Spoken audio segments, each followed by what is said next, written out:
मुख्यमंत्री देवेंद्र फडणवीस यांच्या हस्ते मंत्रालयाच्या त्रिमूर्ती प्रांगणात सेल्फी विथ टायगर पॉइंटचं उद्घाटन करण्यात आलं। यावेळी मुख्यमंत्र्यांनी वाघासोबत सेल्फी काढली, तसंच वन विभागाच्या या उपक्रमाचं कौतुक केलं। सेल्फी विथ टायगर पॉइंटसाठी त्रिमूर्ती प्रांगणात वन विभागाच्या वतीने फायबरच्या वाघाची प्रतिकृती ठेवण्यात आली। राज्यातील 6 व्याघ्र प्रकल्पांची तसंच व्याघ्र संवर्धनाची माहिती देणारा फलकही लावण्यात आलाय।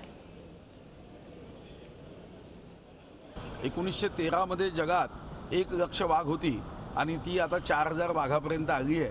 आणि आंतरराष्ट्रीय व्याघ्र दिवस साजरा करण्याच्या अगोदर मंत्रालयात सर्वांना या वाघाच्या संदर्भातली माहिती ही सहजपणे उपलब्ध व्हावी, वाघाच्या इतर माहितीसोबत एक सेल्फी विथ टायगर करता यावं, यासाठी वन विभागाच्या माध्यमातून मंत्रालयामध्ये हा वाघ इथं ठेवण्यात आला आहे। झी 24 तास रहा एक पाऊल पुढे।